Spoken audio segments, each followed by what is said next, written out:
मंगलाचरण करेंगे। ओम नमः सिद्धेभ्याः जय श्री ओम नमः सिद्धेभ्याः जय श्री ओम नमः सिद्धेभ्याः।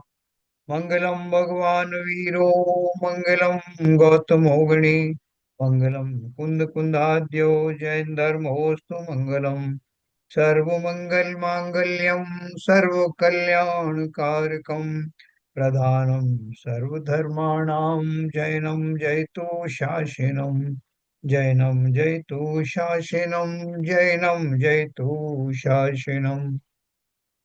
मोक्षमार्गस्य नेतारं भेतारं कर्मभूभृतां ज्ञातारं विश्वतत्त्वानां वन्दे तद्गुणलब्धये।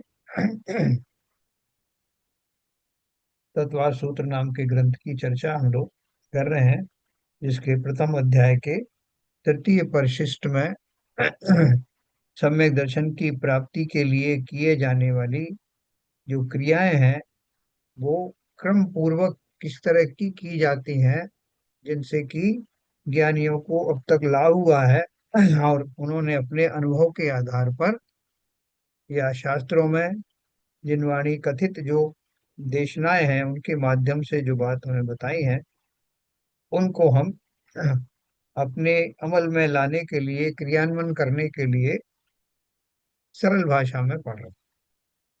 कल हमने जहाँ तक पढ़ा था उसमें थोड़ा सा पोर्शन हम रिपीट करेंगे और फिर आगे की बात करते हैं।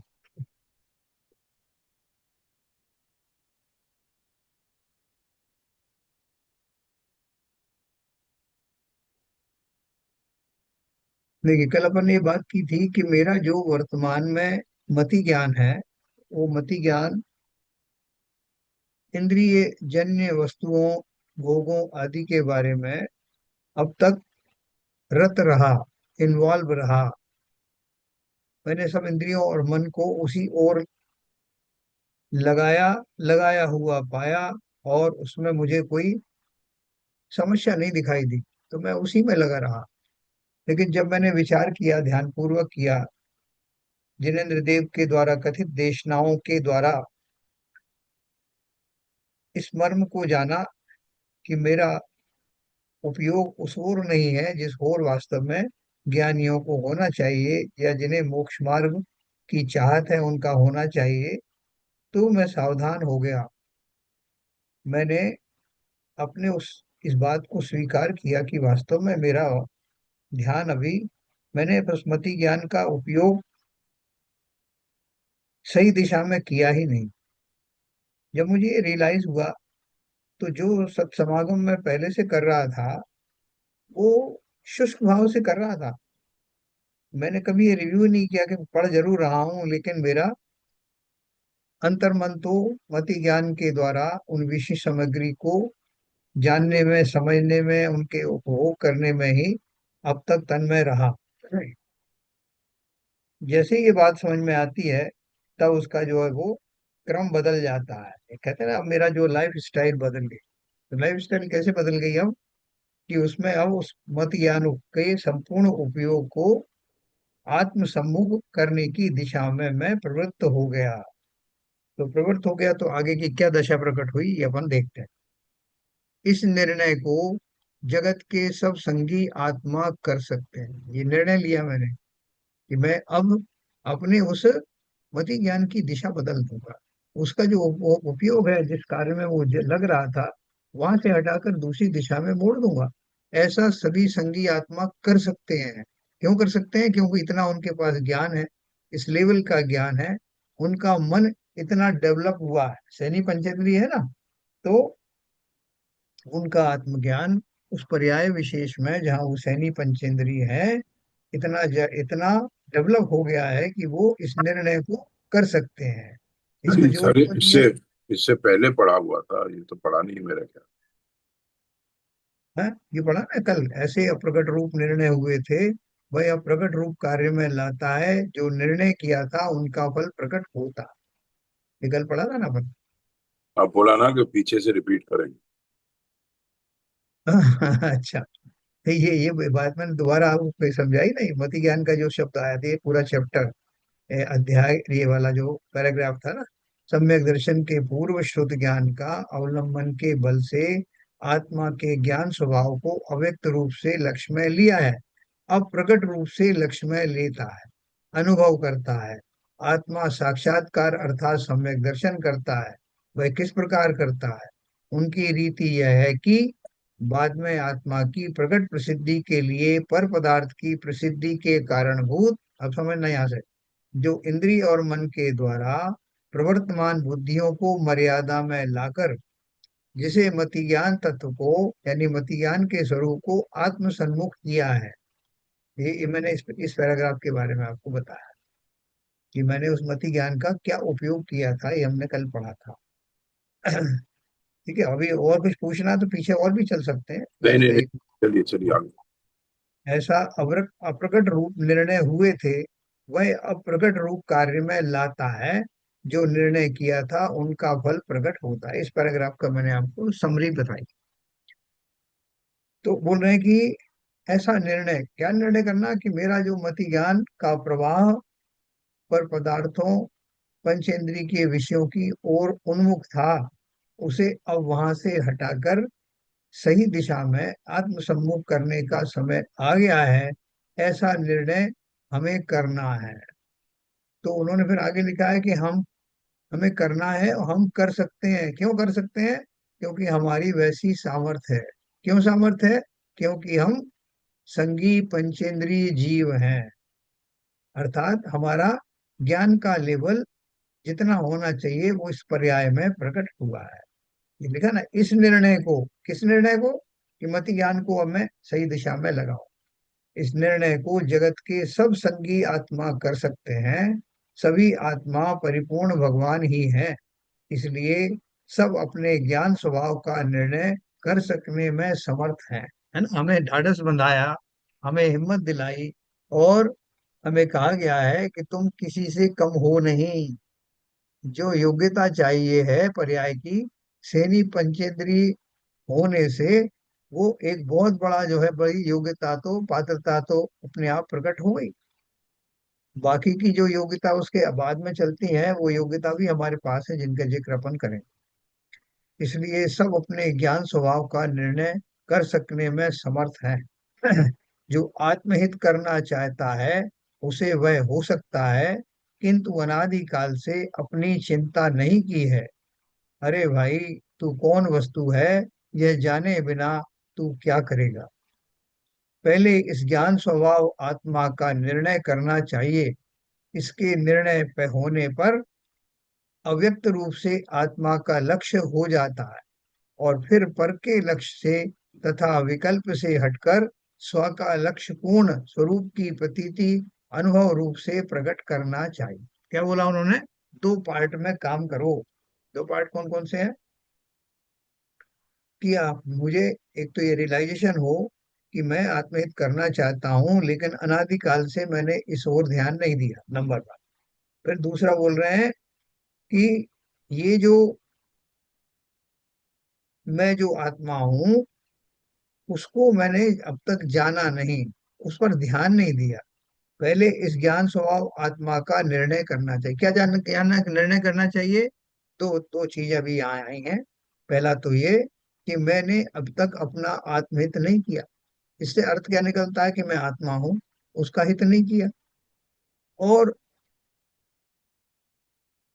आत्महित करने के लिए मुझे अपनी क्वालिटीज के बारे में, अपने स्वभाव के बारे में पता होना चाहिए कि मेरा आत्महित कैसे होगा। तो बोले आत्महित तब होगा जब मुझे अपने स्वभाव का भान होगा। स्वभाव क्या है? कि मैं ज्ञान स्वभाव ही हूँ। ऐसा निर्णय मुझे करना चाहिए। इस ज्ञान स्वभाव आत्मा का निर्णय करना चाहिए कि मैं आत्मा हूँ और जिसका स्वभाव ही ज्ञानमय है, ऐसा पहले निर्णय करना। इसके निर्णय होने पर अव्यक्त रूप से आत्मा का लक्ष्य हो जाता है। मैं ज्ञानानंद स्वभावी हूँ, ये निर्णय अगर हो गया तो वो आत्मा का सीधा टारगेट ही हो गया। क्योंकि ये पढ़ने लिखने की बात नहीं, किताब में लिखी हुई बात पढ़ने की बात नहीं है। ये बोल रहे हैं, निर्णय होने का अर्थ क्या है? कि मेरी श्रद्धा के ऊपर में ये बात जम गई कि मैं ही ज्ञानानंद स्वभावी हूँ। ये जमने के बाद अब मेरा खाली बात उतनी नहीं रही कि हाँ मैंने पढ़ लिया कि हाँ साहब मैं आत्मा, अब वो मेरे उस लेवल पर आ गया है तो मेरा लक्ष्य ही हो गया है। जब आपको किसी ने कहा कि भैया ये जो बच्चा है जिसे आप इतने दिन से पाल रहे थे, ये आपका बेटा नहीं, ये तो नौकर है, बेटा तो वो खड़ा है, अभी आया है कहीं से बाहर से। तो इतना मात्र कहने से, उसके लक्षण देखने मात्र से मेरा संपूर्ण विश्वास उसके ऊपर आ जाता है। तो वो विश्वास आना क्या हुआ, अंदर से रियलाइजेशन होना। अब उसको पकड़े पकड़े थोड़ी घूमेगा कि साहब अब बेटा है तो उसको चिपटाए चिपटाए घूमेगा, नहीं। इतने मात्र से लक्षणों के द्वारा जब उस बेटे को अपना मान लिया, तो वो उसके लक्ष्य में आ गया, अपनत्व रूप से उसे उसको मान लिया गया, वो कहीं खेले कूदे कुछ भी कर। तो ठीक उसी प्रकार से अव्यक्त रूप का अर्थ यही है। अब वो सबसे कहता नहीं फिर रहा है, साहब वो आपने देखा आज वो मेरा लड़का आया था, वो मेरा लड़का है, उसके ये चिन्ह है, कुछ कहने की जरूरत नहीं। उसने अंदर से रियलाइज कर दिया, ये अव्यक्त रूप से आत्मा का लक्ष्य हो गया। अब क्या करना है, और फिर पर के लक्ष्य से तथा विकल्प से हटकर स्व का लक्ष्य पूर्ण स्वरूप की प्रतीति अनुभव रूप से प्रकट करना चाहिए। जब वो रियलाइजेशन हुआ कि ये मेरा है, तो जिसे अपना मान रहा था उसका लक्ष्य तो अपने आप छूट जाने वाला। जो थोड़ा बहुत ट्रेसेस बची होंगी कि मैं इसे अपना मान रहा था, ये सब उतना होता बाकी है। तो अभी क्या हुआ, जो मैं हूं उसको उस रूप में मानने से पर का लक्ष्य अपने आप छूट जाता है, और निरंतर मेरा अब जिसको अपना माना है उसके प्रति मेरी प्रगाढ़ता बढ़ती चली जाती है ना। कारण इसके निर्णय होने पर अव्यक्त रूप से आत्मा का लक्ष्य हो जाता है, और फिर पर के लक्ष्य से तथा विकल्प से हटकर स्व का लक्ष्य पूर्ण स्वरूप की प्रतीति अनुभव रूप से प्रकट करना चाहिए। जैसे ही मुझे पता लगा कि ये मेरा नहीं है, तो अब उसमें क्या धरा, अब उसको उस रूप में उसका व्यवहार करना बंद करो। ये जो शरीर है, ये जो इंद्रियां हैं, ये मन आदि के जो विषय हैं, ये मेरे नहीं। अब ये विश्वास दोनों तरह से करना है। दोनों तरह से मतलब क्या मेरा है और क्या मेरा नहीं है। आत्मा ही मैं हूँ, ज्ञान स्वभावी आत्मा हूँ, और इसी में मुझे रहना है। ये अस्थि से हुआ, और अब तक जिन पदार्थों को अपना माना, जहाँ अपना ज्ञान, जहाँ अपने रुचि को लगाया, वो मेरी रुचि के अनुसार, वो वास्तव में रुचि की अधिकारी नहीं है। वहां मुझे अपना समय मैंने बर्बाद ही किया। ऐसा विश्वास होते ही अब सब ओर से अपना उपयोग सिमट करके, अपना वीर्य सिमट करके स्व के लक्ष्य में स्थापित होने लगता है ना। ये लिखा, स्व का लक्ष्य पूर्ण स्वरूप की प्रतीति अनुभव रूप से प्रकट करना चाहिए। ये आपको सीक्वेंस बता रहे हैं क्या करना है। आत्मा की प्रकट प्रसिद्धि के लिए इंद्रिय और मन से जो पर लक्ष्य जाता है, उसे बदलकर उस मति ज्ञान को निज में एकाग्र करने पर आत्मा का लक्ष्य होता है। है ना? जैसे कौवे की आंख के बारे में मैंने आपको बताया था ना, कि वो उसकी जो है वो, बोले तो उसके दो होते हैं, छेद तो दो होते हैं, लेकिन उसकी पुतली एक ही होती। तो जब उसको दाहिनी तरफ देखना होता है तो उसकी वो पुतली जो है दाहिनी तरफ घूम जाती, तो बाईं तरफ का जो वो उसका छेद है वो खाली रहता है। फिर उसको बाईं तरफ देखना होता है तो वो पुतली जो उस तरफ आ जाती इस तरफ के। एट ए टाइम उसका उपयोग एक साइड में लगता है। तो यहाँ बोल रहे हैं कि वैसे ही बन जाओ, है ना। आत्मा की प्रकट प्रसिद्धि के लिए इंद्रिय और मन से जो पर लक्ष्य जाता है, उसे बदलकर उस मति ज्ञान को निज में एकाग्र करने पर आत्मा का लक्ष्य अपने आप हो जाता है। अर्थात आत्मा की प्रकट रूप से प्रसिद्धि होती है। शुद्ध आत्मा का प्रकट रूप अनुभव होना ही सम्यक दर्शन है, और सम्यक दर्शन ही धर्म है। देखो कितना सिंपल बात, कि जिस समय मेरी जो ध्यान है अपने आत्मा में, उसके स्वभाव में जाता है, उस समय जो प्रतीति बनी, पक्का विश्वास बना कि यही मैं हूं, उस विश्वास को ही सम्यक दर्शन कहते हैं। शास्त्रीय भाषा में उसके बहुत सारे गुणगान किए गए हैं, सब कुछ किया गया है, लेकिन बात मात्र इतनी सी ही है कि जिस क्षण मेरी दृष्टि दो तरह से अपने ऊपर गई। पहला तो जो इस प्रश्न का उत्तर मुझे मिल गया, मैं कौन हूँ, कहाँ से आया हूँ, क्या मेरा कार्य है संसार में, मैं क्यों रुल रहा हूँ, मैं दुखी क्यों हूँ, सुख की प्राप्ति कैसे होगी। तो इसमें वो आ गया कि मैं कौन हूँ। जब ये मुझे पता लग गया कि मैं आत्मद्रव्य हूँ, तब आत्मद्रव्य हूँ तो जो बाकी के प्रश्न हैं वो अपने आप उसमें शामिल हो जाते हैं। मैं आत्मद्रव्य हूँ, अर्थात मेरा स्वरूप क्या है। जैसे हम कोई चिड़ियाघर में जाते हैं तो बहुत सारे जानवर बंधे हुए, तो वहां वो एक एक करके वो, उनके ऊपर तख्ती लगी होती है। किसी पे तख्ती नहीं लगी तो वो जो वहाँ का जो गाइड है वो आपको बताएगा कि साहब ये फला फला नाम का जानवर है। तो बोले साहब इसकी क्या विशेषताएं हैं, वो बताएगा कि इसमें सिंह जैसी फुर्ती होती है, लेकिन इसमें फला जैसा जो है वो ये होता है, धैर्य होता है, उसके जैसा इसका आहार होता है, इसका आहार दूसरे तरह का होता है। उसकी विशेषताएं बताएगा, उससे उसका स्वरूप समझ में आएगा कि ये अच्छा ये इसका नाम है और ये इसमें गुण है। तो ऐसे ही अब मुझे एक बात पता लग गई कि मैं आत्मद्रव्य हूँ। आत्मद्रव्य हूं तो आत्मद्रव्य का अर्थ क्या है। तो ज्ञानियों ने बताया कि आत्मद्रव्य का अर्थ है कि वो ज्ञान स्वभावी है, चैतन्य स्वभावी है, सुख स्वभावी है, पौरुष प्रधान है, ये सब मुझे बताया। तो मुझे बहुत इंटरेस्ट आया कि मुझे और चीजें बताओ साहब मेरे बारे में। तो बाकी सबके बारे में तो बहुत सारा जानता हूँ, ये तो आपने थोड़ा सा ही बताया।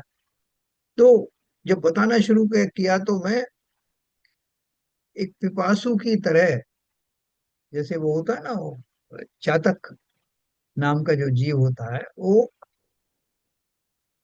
वर्षा की ओर टकटकी बांध के देखता रहता है कि कब जो है वो बरसात के बिंदु गिरे। ऐसे ही उस दृष्टि से मैं अब ज्ञान पिपासु हो गया। मुझे अपनी आत्मा की जो का स्वभाव जो कोई वर्णन कर रहा था उसमें बहुत रस आने लगा। और मैं निरंतर और बताइए, और बताइए, मैं आनंद से पुलकित हो रहा हूँ कि ऐसा मैं हूँ, ये मेरा स्वभाव है। अरे भैया तुम्हारा ही स्वभाव है। तुम तो अपनी गलती से अपने आप को दुखी मान रहे हो, दुख तो तुम्हारे पास है ही नहीं, दुख नाम का गुण तुम्हारे पास है नहीं। तुम अपनी भूल से ही, अपनी मूर्खता के कारण स्वयं को महा दुखी मान रहे हो। सिर्फ मान्यता की बात है, मान्यता बदल जाने पर नरक की घोर प्रतिकूलताओं के बीच में भी जीव अपने सुख का अनुभव कर लेते हैं। तो तुम तो मध्य लोक में यहाँ बैठे हुए हो और तुम्हें तो इस जाति का कोई दुख है ही नहीं। तो क्यों नहीं तुम अपनी उस उपलब्धि को, जो मात्र भ्रम के कारण से तुमसे दूर है, उस उपलब्धि को क्यों नहीं प्राप्त कर लेते। आचार्यों के इस तरह कहते ही वो सिंह का जीव, वो नेवले का जीव, वो बंदर का जीव, आपने आदिनाथ पुराण में इसमें 24 तीर्थंकर पुराण में पढ़ा होगा आदिनाथ, इन पर्यायों के जीव भी धर्म श्रवण के द्वारा आहार आदि की महिमा को पहचान करके स्वर्ग में चले गए। छोटी सी बात से वो मेंढक का जीव जो फूल की पंखुड़ी मुंह में दबा करके समोशरण की ओर जा रहा था, और रास्ते में राजा शनिक के हाथी के पैर के नीचे कुचल जाने के बावजूद भी मरकर भी अमर हो गया। अमर यानी देवताओं को अमर कहते हैं ना। वक्त अमर के क्या है वो, पहला वाला ही जो काव्य है। तो कहने का अर्थ क्या है कि मुझे अपना स्वरूप समझते ही, अब तक समझा नहीं, वही आत्मा है, वही उन्हीं स्वरूप का धारण करने वाला है, लेकिन वो सुख मुझे क्यों नहीं मिला। वो सुख कहीं अब बाहर से आने वाला नहीं था, सुख तो पहले से ही भरा हुआ था, मात्र उस ओर समझने की जरूरत थी। तभी तो नारकी जीवों को कैसे सुख हो गया, अभी अभी तो दुख से तड़प रहे थे। इसने काटा, उसने मारा, इसने कढ़ाई में भूना, ये सब किया, और वही जीव अब जो है शांति पूर्वक जो है आनंद का अनुभव कर रहा है। इन सब विपरीतताओं के बीच में तो कहाँ उसको क्या मिल गया? बोले सच्ची समझ मिल गई, सच्चा विश्वास मिल गया, अपने स्वभाव का ज्ञान हुआ, अपनी अखंडता और नित्यता का भान हुआ। इसलिए उसका उसी पर्याय में ही वो सब सुख का सागर लहराने लगा। तो मुझे क्या करना है? मुझे भी अपनी इस दशा का संज्ञान लेना है। मैं कौन हूँ? मैं आत्मा हूँ। मेरी क्या खासियत है? मैं किन गुणों से संपन्न हूँ? मेरा क्या क्या होता है? मैं कब मर जाता हूँ? मैं कब जीता हूँ? मैं क्या खाता हूँ? ये सारे प्रश्नों के उत्तर एक क्षण में मिल जाते हैं जब बोला जाता है कि आत्मद्रव्य ऐसा होता है, उसके ये गुण है, और तुम हम सब आत्मद्रव्य हैं। बस सारे प्रश्न दूर हो गए। तो यही उन्होंने बोला, आत्मा की प्रकट प्रसिद्धि के लिए इंद्रिय और मन से जो पर लक्ष्य जाता है उसे बदल कर उस मति ज्ञान को निज में एकाग्र करने पर आत्मा का लक्ष्य होता है। अर्थात आत्मा की प्रकट रूप से प्रसिद्धि होती है। शुद्ध आत्मा का प्रकट रूप अनुभव होना ही सम्यक दर्शन है, और सम्यक दर्शन ही धर्म है। ठीक है। एक जो है, एक नल का पाइप आ रहा था, उसमें से जो उसकी जो मुख्य उसका जो मुंह था, वो एक वृक्ष विशेष की तरफ जो है किया हुआ था कि पानी उसमें आए। लेकिन उसमें बहुत सारी उस पाइप के अंदर में ब्रांचेस दी हुई थी। वहां तक पहुंचने से पहले वो पानी कई ब्रांचेस में बढ़ जाता था। तो मुख्य रूप से जिस वृक्ष को मैं वो पानी दे रहा था, उसको बिल्कुल जरा सा एक पतली सी धार जाती थी, बाकी पहले से ही बढ़ जाता। तो किसी ने कहा, मैंने शिकायत करी कि साहब मैं इस पौधे को, बड़े वृक्ष को पानी देना चाहता हूँ, लेकिन इसमें तो बिल्कुल पतली धार आ रही है, कब तक मैं खड़ा रहूं? तो उन्होंने कहा तुम्हें कुछ करने की जरूरत नहीं है, पानी की सप्लाई तो बराबर है। ये जो ब्रांचेस तुमने बना रखी है जगह जगह, उनको बंद कर दो। अच्छा। वो ब्रांचेस बंद करते ही इतनी मोटी धार आई कि मेरा वृक्ष जो है वो सराबोर हो गया। ठीक उसी प्रकार से जो बात कही उन्होंने कि अपने मति ज्ञान के उपयोग को सब जगह से समेट करके मात्र स्व में लगाना, तुम्हारा कल्याण हो जाए ना। ये मुख्य क्रिया है।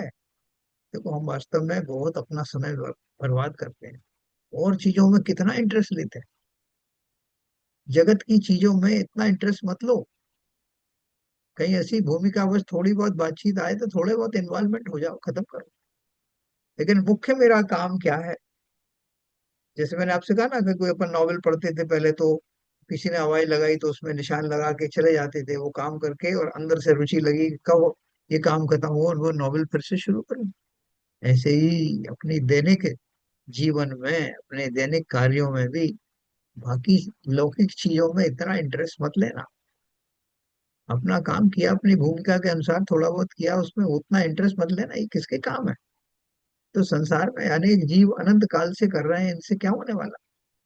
संसार के कार्य मेरे कभी कंप्लीट होते क्या? नहीं साहब, ये कर लूं फिर उसके बाद देखूंगा, कभी कंप्लीट नहीं होंगे।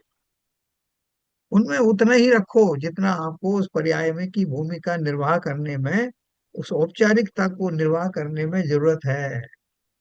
वहां से भागो, और जितना शीघ्र हो सके अपना स्वाध्याय, पूजन, चिंतन, दान आदि इनके भावों में, उनकी बारीकियां जानने में, शास्त्राभ्यास में, इसमें लगाओ। ये हमारा काम, ये हमारी भूमिका है। ये ध्यान रखना, किसी से कहने की जरूरत नहीं, ये काम करना।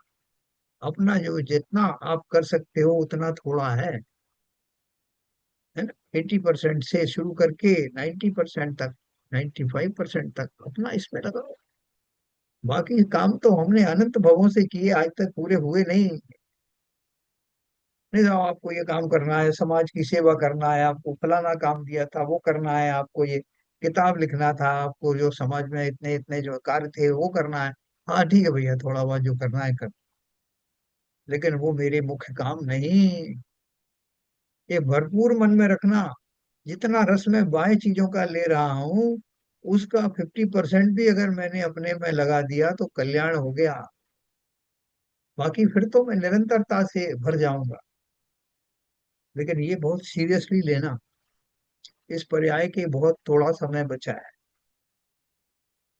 बाकी के जो इसमें मेरा अच्छा हुआ, मुझे उसने बुरा किया, उसने मेरा नाम लिया, उसने मेरी बड़ाई करी, कुछ नहीं धरा इन सब में। है? तो देखो आचार्यों ने जो बात कही है उसको बहुत सीरियसली समझना।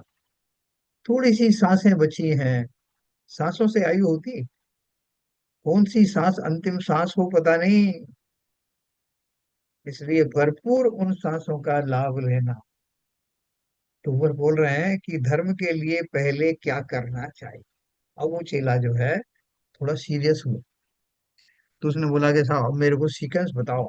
जो बताई तो थी ऊपर, बोले नहीं थोड़ा सा और प्रैक्टिकल सीक्वेंस बताओ। अच्छा चलो बता देते हैं।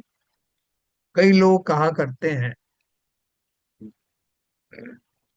कि यदि आत्मा के संबंध में कुछ समझ में न आए तो पुण्य के शुभ भाव करना चाहिए या नहीं।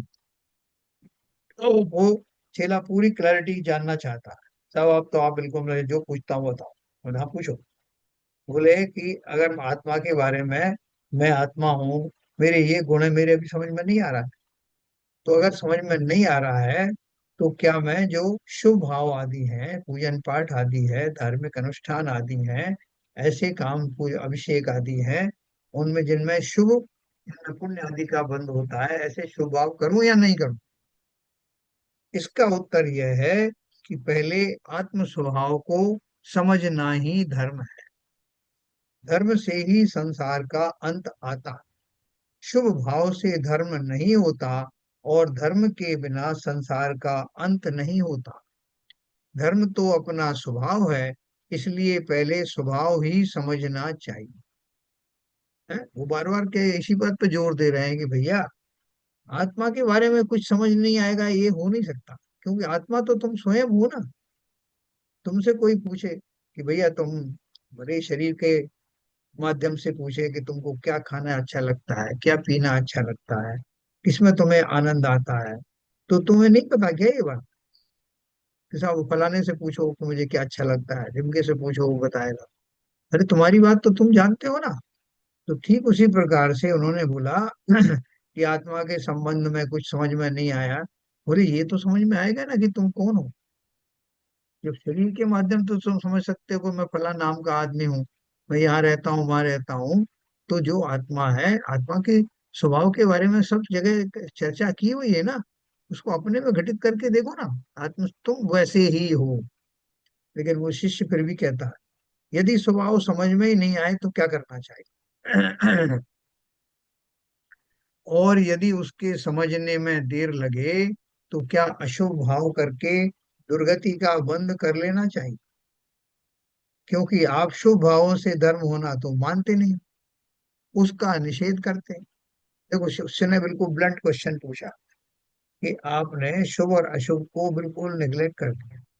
अशुभ के बारे में आप बोलते हो कि उससे बंद होता है और नेगेटिव बंद होता है, और शुभ से भी बंद होता है, वो पुण्य आदि का बंद होता है।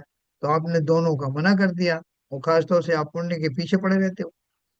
तो फिर क्या करें, बुरे काम करें क्या, अशुभ में चले जाएं क्या, आप क्या चाहते हो। हमको शुद्ध भाव समझ में आते नहीं, आत्मा के बारे में समझ में नहीं आते। अब आप बताओ। उत्तर दिया पहले तो यह हो ही नहीं सकता कि यह बात समझ में न आए।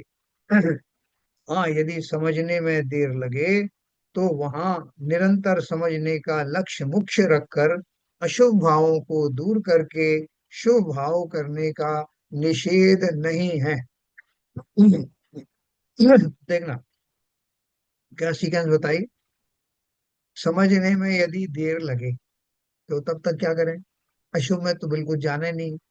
निरंतर समझने का लक्ष्य मुख्य रखें, प्रयत्न करते रहें, और अशुभ भावों को दूर करके, दूर करने के लिए शुभ भाव लाएं।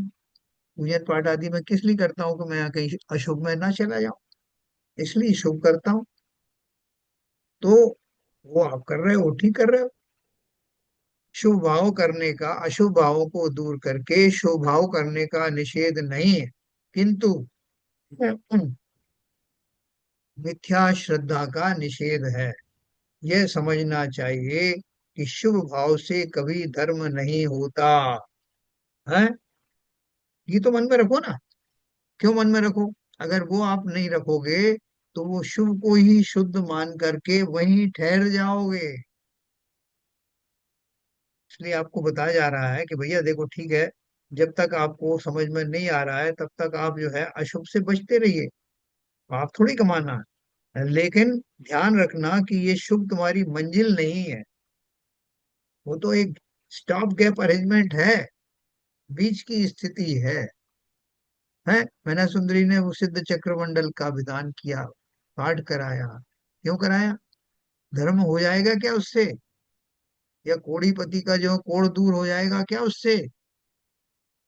को मालूम था तो ये स्टॉप गैप अरेंजमेंट है, उस समय होने वाले आर्त ध्यान से बचने के लिए।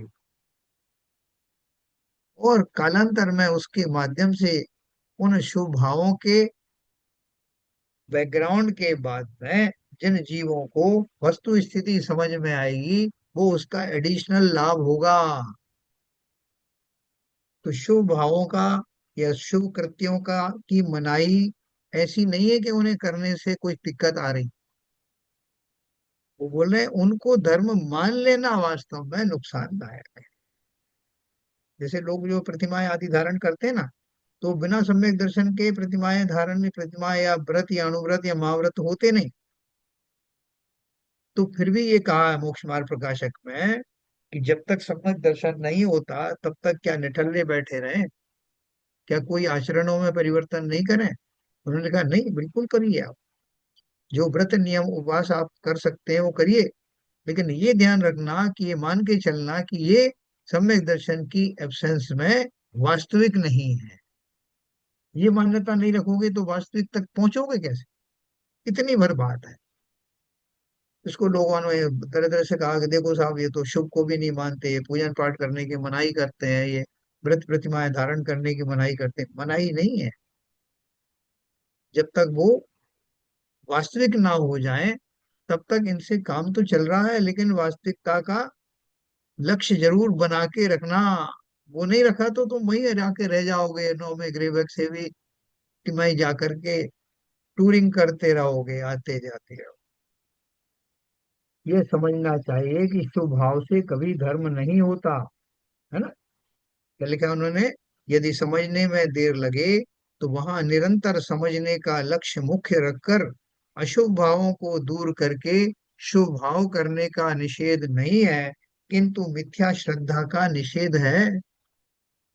जैसा मेरे को सम्यक नहीं हुआ तो क्या हुआ, मैं उससे काम चला लूंगा। बोल किससे काम चला लोगे? बोले आपने बोला ना पहली प्रतिमा जो दर्शन प्रतिमा है, अर्थात निर्मल सम्यक दर्शन जो है पहले के स्थान पर आता है। अब नहीं हो रहा है तो मैंने ऐसा मान लिया है कि जिनेन्द्र देव की प्रतिमा का दर्शन ही सम्यक दर्शन है। दर्शन प्रतिमा आपने बोली ना, मैंने ऐसा मान लिया है। क्यों मान लिया ऐसा? जिससे कि दूसरी तीसरी प्रतिमाओं को मैं अपने हिसाब से मान सकूं। अरे भैया तुमने पहली बुनियादी गलत क्यों रखी? एक घड़ा उल्टा कर दिया तो सब उल्टे जाएंगे नहीं? आप समझते नहीं हो, सम्यक दर्शन नहीं हो तो मैं कुछ ना कुछ तो मानूंगा ना, ये मान लिया मैंने। अगर वही मान लिया तो फिर वास्तविक सम्यक दर्शन का प्रयास कब करोगे? तुम इसी भ्रम में अपने आप को रखे रहोगे कि तुम सम्यक दृष्टि हो गए हो, तुम्हारे व्रत नियम संयम प्रतिमाएं सब सम्यक हो गई हैं। इस भ्रम के कारण तुम भटकते ही रहोगे। आज तक ऐसे भ्रम में पले हुए हो, पड़े हुए हो। तो इसलिए बहुत क्लैरिटी के साथ समझना। क्या बोला? यह समझना चाहिए कि शुभ भाव से कभी धर्म नहीं हो। जब तक जीव किसी भी जड़ वस्तु की क्रिया को और राग की क्रिया को अपनी मानता है तथा प्रथम व्यवहार करते करते बाद में निश्चय धर्म हो जाएगा ऐसा मानता है, तब तक वह यथार्थ समझ के मार्ग पर नहीं है, किंतु उसके विरुद्ध में ही है। ये बात सबके समझ में आई, या किसी को कोई शंका बिल्कुल सही है। है? मुद्दे को सिंपल भाषा में लॉजिकली बताया है आपको। आप जो भी क्रियाएं कर रहे हैं उसका कोई निषेध नहीं है, लेकिन निषेध वास्तव में कब आता है? जब आप उसी में अटके हुए हो। उसमें दो कारण से अटके हुए हो। एक तो आपने उसको ही धर्म मान लिया, दूसरा आप बोलते हो कि साहब हमको जो है सच्चा धर्म समझ में नहीं आता। तो वो क्या बोल रहे हैं कि एक तो उसको धर्म मानना छोड़ो, उसको एक स्टॉप गैप अरेंजमेंट के तौर पर मानिए कि जब तक मुझे सम्यक दर्शन नहीं होता, जब तक मेरे भावों में शुद्ध भाव आने शुरू नहीं होते, तब तक मैं अशुभ से बचने के लिए इन शुभ भावों का, शुभ क्रियाओं का सहारा ले रहा हूँ। ये वास्तव में मेरी मंजिल नहीं है। मेरी मंजिल तो आत्म स्वभाव को समझ करके उसके चिंतन आदि में ठहरना है। लेकिन ये कार्य ऐसे लंबे समय तक नहीं कि साहब ये भी मैंने कह करके अपने आप को धोखा दे दिया, कहा साहब कर रहे हैं, पूरा जीवन निकल गया, मैंने वास्तव में किया ही नहीं वो, मैंने इसका ही फायदा उठाएगा। आपने कहा था ना साहब जब तक वो नहीं हो तब तक ये करना, कर रहे हैं ना, जब होगा तब देखेंगे। लेकिन आपको उस चीज के प्रति बहुत जिज्ञासु और पुरुषार्थी बनना है, वही अपना काम है। जैसे हम कहीं बैठे हुए हैं कि एक बस आने वाली है, तो बस आने वाली है उससे पहले वहां पे कोई एक लोकल मनोरंजन हो रहा है, उसमें आप बैठे हुए हो कि बस इंतजार बस का कर रहे हो, वो बस आई और निकल भी गई, आप वो खेल तमाशे में ही लगे रहे, तो कुछ फायदा नहीं हुआ ना। तो इसलिए वो जो निरंतर आपकी जो भावना है, वो अपने स्वभाव को जानना, उसी में वही मुख्य कार्य है। ये शुभ भाव शुभ क्रियाएं तो स्टॉप कैप अरेंजमेंट है, थोड़े समय के लिए, जब तक वो नहीं होता तब तक करने की, अशुभ से बचने के लिए बहुत क्लैरिटी के साथ समझ। यहाँ तक कि जब पूजन पाठ आदि करें, जो क्रियाएं करें, तो उनमें भी उसका प्रयास कैसे करें, अलग से करने की जरूरत भी नहीं। जैसे अब जब इसको छोड़ूंगा और एक बार उधर आत्मा के स्वभाव की ओर जाऊंगा, बारी बारी से करूंगा, थोड़ी देर पूजन करूंगा, थोड़ी देर उसमें जाऊंगा, अरे उसी पूजन में जो श्रावक के जो मूल गुण हैं, जो देव वंदना आदि है, स्तुति आदि है, पूजन आदि है, उन्हीं को करते समय लक्ष्य उसी का रखना, वही आपके टूल्स, वही साधन आत्मा को समझने के योग्य हो जाएंगे। खाली द्रव्य फेंक करके नहीं आना। जिनको अर्घ चढ़ाया जा रहा है वो कौन है, साथ साथ ही होगा वो सब। वो कौन है, इनको अर्घ चढ़ाने का अर्थ क्या है, मैं अर्घ क्यों चढ़ा रहा हूँ, जन्म मृत्यु और विनाश वो जरा क्या है, उनसे मैं क्यों परेशान हूँ, वो मेरी है कि शरीर की है, क्षुधा रोग किसका होता है, उनको विनाश करने से मुझे क्या लाभ होने वाला, अक्षय पद किसे कहते हैं, संसार का ताप क्या है। अरे उन्हीं को समझोगे गजब हो जाएगा, अपनी भूलें समझ में आने ही लगेंगी। और जो इस मार्ग पर चल पड़े हैं उनका, उनकी महिमा, उनका बहुमान आने लगेगा। यही वास्तव में वही पूजा स्वाध्याय बन जाएगी। करना कुछ नहीं है, उसको मैकेनिकली करना छोड़ दो। एक ही पूजन पढ़ो, तो पूरा रस लेकर, पूरा उसका अर्थ समझकर, उसके भाव समझ करके उसको समर्पण करो। जिन आत्माओं ने उन उपलब्धियों को प्राप्त किया है, उन उपलब्धियों को अप्रिशिएट करके, समझ करके, अपना सर्वस्व उन उपलब्धियों पर न्यौछावर कर देना, अवश्य कल्याण होगा। तो इतनी सी बात है ना। प्रथम व्यवहार करते करते बाद में निश्चय धर्म होगा, नहीं होगा।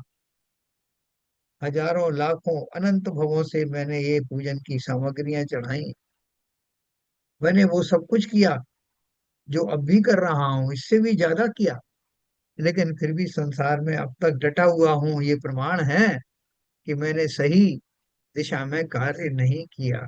नहीं तो अब तक बैठे रहते क्या। फिर देखो एक बात और उन्होंने बोली, सुख का मार्ग सच्ची समझ और विकार का फल जड़ है। कि क्या टाइटल दिया, सुख का मार्ग सच्ची समझ और विकार का फल जड़। कैसा, यदि आत्मा की सच्ची रुचि हो तो समझ का मार्ग लिए बिना ना रहे। हैं, आपको समझ में आ गया कि भैया सच्चा जो है मार्ग यही है, और इसमें जाए बिना काम चलने वाला नहीं। तो ऐसा कौन होगा कि जो उस मार्ग को समझने के बाद, उसका महत्व समझने के बाद उस ओर ना जाए। हैं? आपके आग लगी हुई है, 3 जगह पर आग लगी, बिल्डिंग में आप बैठे हैं, कहीं कहीं शॉर्ट हो गया, सर्किट हो गया, तो सीढ़ियों में आग लग गई, कमरे में आग लग गई, और भी कहीं से जो सामान्य जाने का मार्ग था सब में आग लगी हुई है। तो भी क्या करूं? तो फायर ब्रिगेड वाले आए, उन्होंने पीछे का आपकी बालकनी में सीढ़ी लगा दी और कहा कि साहब जो आप बचना चाहते हो तो इस रास्ते से उतर जाओ। तो हम क्या करेंगे? इस बात को रियलाइज कर लेंगे कि जो सामान्य मार्ग है वास्तव में वहां से नहीं जाया जा सकता, और यही मार्ग है जिससे जाने से मैं बच जाऊंगा। तो अगर नहीं आपने उसको रियलाइज किया तो नहीं बच सकते। यहाँ क्या लिखा है? यदि आत्मा की सच्ची रुचि हो तो समझ का मार्ग लिए बिना ना रहे। यदि सत्य चाहिए हो, सुख चाहिए हो, तो एकमात्र यही मार्ग है। समझने में भले ही देर लगे, किंतु सच्ची समझ का मार्ग तो ग्रहण करना ही चाहिए। कि आप बहुत देर तक खोजते रहे कि मैं सीढ़ी से उतर जाऊं, क्या करूं, मैं ऊपर छत पे चढ़ जाऊं जो सीढ़ी गई हुई है। आप वो थोड़ा सा आपको टाइम लगा है निर्णय लेने में कि पीछे का मार्ग जो उन्होंने बनाया है फायर ब्रिगेड वालों ने वही निरापद है। तो बोले बड़ी थोड़ा सा टाइम, ज्यादा टाइम मत लेना, नहीं जब तक आग की लपटों में झुलस जाओगे। तो यही तो हुआ। हर भाव में जब भी कभी मौका भी मिला मुझे सच्चा मार्ग पकड़ने का, मैं वहीं खड़ा रहा। उन्हीं उलझनों भ्रमों में उलझते उलझते मैं उस आग में स्वाहा हो गया। और जो समझदार थे वो उतर गए। मैं तो आज तक उस भ्रम में पड़ा हुआ हूँ। जब कभी मुझे आचार्य देव समझाते हैं तब भी मैं उनकी बात समझता नहीं हूँ, मैं उन्हीं उलझनों में फिर उलझ जाता हूँ। है उस उलझन में क्या क्या अपन एक पूजन में पढ़ते हैं ना, मैं जगत की उलझन में आज तक पड़ा हुआ हूँ, उसको सुलझा नहीं सका। तुमने उस उलझन को सुलझा लिया इसलिए निकल गए। तो क्या बोले उन्होंने? यदि समझने में देर लगे, किंतु सच्ची समझ का मार्ग तो ग्रहण करना ही चाहिए। देर भी थोड़ी बहुत देर हो, जब तक आग की लपटें आपको निगल ना लें, उससे पहले ही उस मार्ग को अपना लेना, नहीं ये पर्याय भी स्वाहा हो जाने वाली है। यदि सच्ची समझ का मार्ग ग्रहण करे तो सत्य समझ में आए बिना रह ही नहीं सकता। देखो कितना विश्वास के साथ कह रहा है। यदि इस मनुष्य देह में और सत्समागम के इस सुयोग में भी सत्य ना समझे तो फिर ऐसे सत्य का सो अवसर फिर कब मिलेगा? नहीं मिलेगा। कितनी उत्तम पर्याय है, अपन ने इसके बारे में कितनी बार चर्चा की है। ऐसे नहीं पंचेंद्री जीव हूँ, मामूली है क्या ये? सैनी पंचेंद्र जीव हूँ मैं, मध्य लोक में बैठा हुआ हूँ जहाँ से सब जगह की फ्लाइट जा रही। मैं टिकट खरीदने के लिए भी सक्षम हूँ। मैं पैरों पे चल करके फ्लाइट में बैठने में भी सक्षम हूँ। मैं उतनी देर तक फ्लाइट में बैठा भी रह सकता हूँ बिना किसी हाँ अप्रिय घटना की। ये सब है ना। तो बोल रहे हैं मुझे जो उत्तम पर्याय मिली है वो सब तरह से योग्य पर्याय है। यदि इस मनुष्य देह में और सत्समागम के इस सुयोग में भी सत्य ना समझे तो फिर ऐसे सत्य का सो अवसर नहीं मिलता। जिसे यह खबर नहीं है कि मैं कौन हूँ, और जो यहाँ पर भी स्वरूप को चूक कर जाता है वह अन्यत्र कहाँ जाएगा, वहां क्या करेगा, शांति कहाँ से लाएगा? कदाचित शुभ भाव किए हों तो उस शुभ का फल जड़ में जाता है, आत्मा में पुण्य का फल नहीं पहुंचता। क्या बोल रहे हैं? कदाचित शुभ भाव किए हों तो उस शुभ का फल जड़ में जाता है। इसका अर्थ क्या है? इसका अर्थ बताओ भैया कोई। कदाचित शुभ भाव किए हों तो उस शुभ का फल जड़ में जाता है, आत्मा में पुण्य का फल नहीं पहुंचता। जिसने आत्मा की चिंता नहीं की और जो यहीं से मूड हो गया है, इसलिए उन रजकणों के फल में भी रजकणों का संयोग ही मिलेगा। क्या अर्थ हुआ है सब? जो भी द्रव्य मिलेगा क्या? वो कल ही मिलेगा। जो नहीं। पुण्य का पुण्य बनेगा, हाँ। तो ये तो है तो बंध ही आखिर में। बंध बनेगा तो वो रजकण जो पुतगली के कर तो है ही। वो आत्मा जो जीव आत्मा थोड़े ही है, ज्ञान स्वभाव में थोड़े ही आएंगे। तो शुभ का फल जड़ में जाता है, इसका अर्थ क्या है? शुभ का फल जड़ में जाता है, मतलब शुभ का कर्म करेंगे, शुभ हाँ। कार्य करेंगे तो उससे अपना पुण्य बंद होगा। ओके। पुण्य बंद होगा तो पुण्य बंद हुआ तो क्या हुआ? हाँ। वो वो क्या कहते हैं, पुद्गली कणों में तो रज कणों में कन्वर्ट हुआ, तो वो जड़ में गया, जड़ ही रहा, वो आत्मा में कहाँ जाए? ठीक है। ये पुण्य आपको संसार में ही घुमाएगा बेसिकली तो। बहुत बढ़िया। यस। यस। क्यों क्यों घुमाएगा? आप दोनों ने एक ही क्यों? बात कही है, बिल्कुल सही है। हाँ बताइए।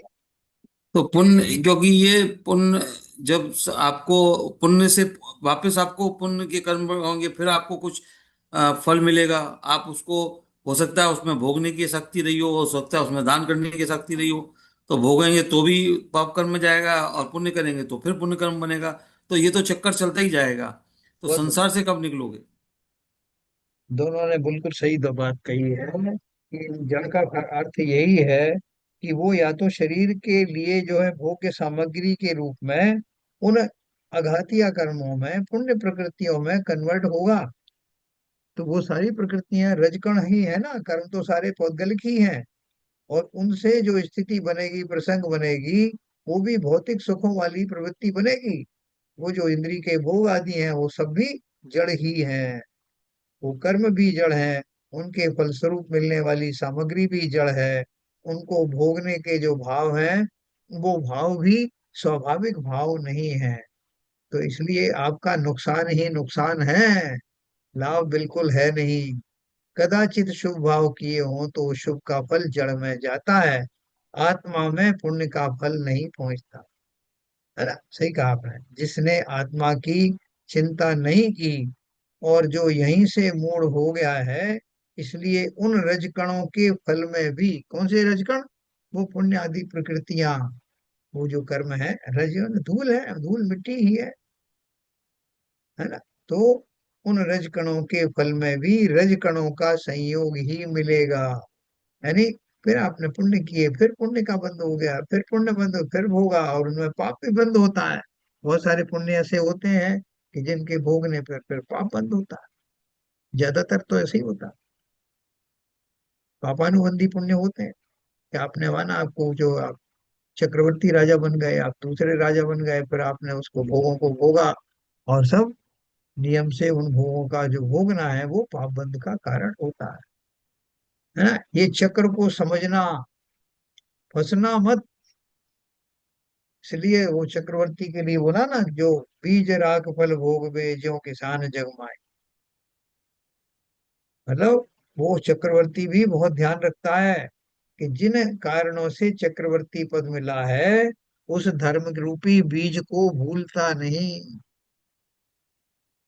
इसलिए वो इतने परिग्रह के बाद भी, अगर वो परिग्रह उसका भोगता रहता, 96,000 रानियां, इतनी रिद्धियां सिद्धियां धन आदि, तो नियम से नरक जाता।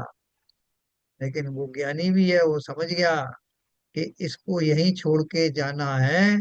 यथा योग्य समय में छोड़ करके उस निस्सारता को अनुभव करता हुआ वो जीव नरक जाने से न केवल बच जाता है, बल्कि उत्कृष्ट शुद्ध भावों के द्वारा दीक्षा आदि प्राप्त करके मोक्ष भी चला जाता।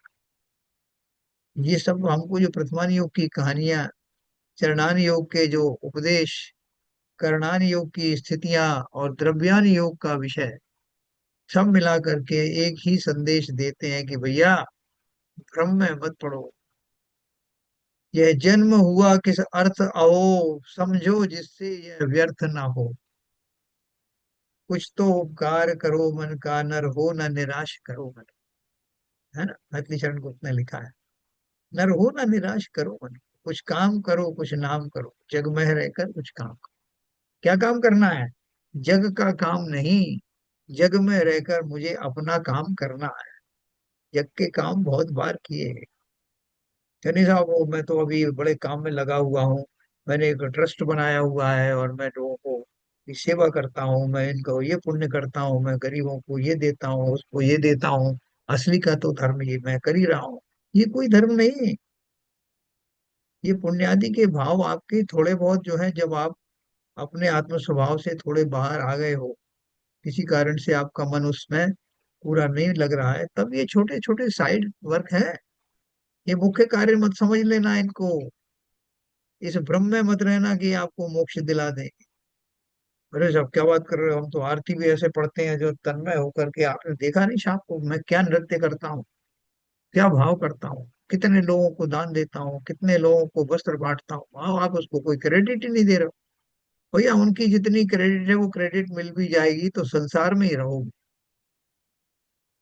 तो ये बात हमको हजम नहीं होती।